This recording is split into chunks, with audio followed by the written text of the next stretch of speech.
Bonjour ou rebonjour à tous. 30 ans.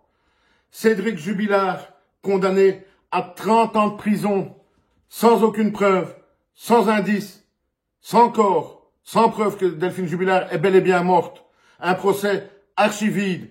Et à cet homme, on vient de lui donner 30 ans de prison. Ça, comme je vous l'ai déjà dit, c'est la porte ouverte à toutes les dérives possibles. C'est inimaginable. Je ne dis pas qu'il n'est pas coupable, mais il faut le prouver. Et au bout de 5 ans, ils n'ont pas su le faire. Personne n'a su le faire. Rien ne l'accroche, ne l'incrimine réellement à la disparition et peut-être, je le rappelle quand même une dernière fois, peut-être la mort de Delphine Jubilard. 30 ans, sans preuve qu'elle est morte, sans aucun indice concordant que c'est bien lui, sans rien du tout. Comme je l'ai déjà dit, ça, c'est la porte ouverte à pas mal de dérives. Parce que, à partir de maintenant, qu'est-ce qu'on va faire chaque fois qu'un conjoint disparaît, en a marre, prend la fuite pour prendre quelques jours, quelques semaines de liberté, pour souffler à chaque disparition. Alors, si on en est logique à chaque disparition maintenant, au bout de quelques jours, il faut enfermer le conjoint qu'il reste. Qu'il y ait des preuves ou pas, apparemment, en France, ça ne compte pas. Je suis désolé, je l'ai dit dans toutes mes vidéos, je ne le défends pas, Cédric Jubilard. Je ne sais pas s'il est coupable ou pas. Il est reconnu coupable. Mais il n'y a pas de preuves. Il n'y a rien, bordel de... Enfin, soit dans ce procès. C'est un scandale. Et que va-t-on faire à l'avenir chaque fois qu'il y aura une disparition? Va-t-on faire comme dans ce cas-ci, prendre le conjoint, l'enfermer, le mettre à l'isolement et lui donner 30 ans de prison?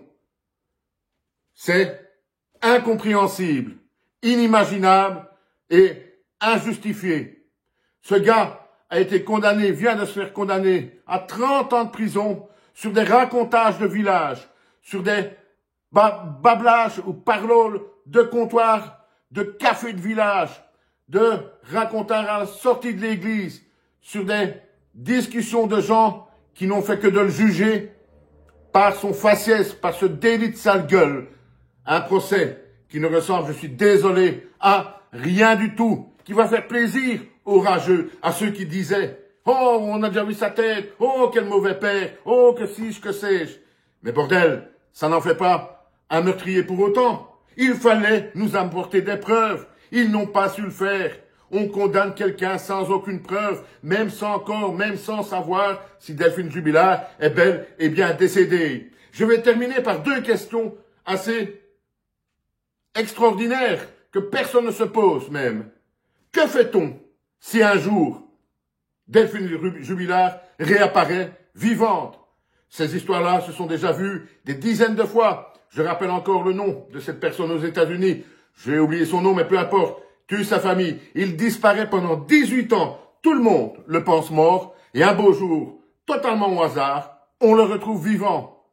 Et deuxièmement, et ça, c'est encore la plus importante des questions, que fait-on si un jour on retrouve le corps de Delphine Jubilard, non pas à 2 kilomètres de chez Cédric Jubilard, mais à 50, 100 ou 150 kilomètres, ou plus encore, qu'on la retrouve décédée par arme à feu ou par couteau? Qu'est-ce qu'on fait à ce moment-là?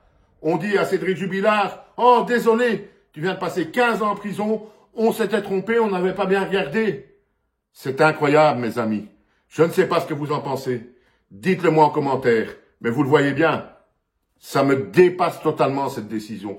Comment peut-on, dans un pays démocratique, condamner quelqu'un à une telle lourde, à lui terminer sa vie, parce qu'il n'y a pas d'autre mot. La vie de Cédric Jubilard est maintenant terminée, sans avoir la moindre preuve qu'il est non seulement coupable, mais même pas la preuve que Delphine Jubilard est aujourd'hui décédée, et si elle l'est, où se trouve-t-elle et de quoi est-elle décédée?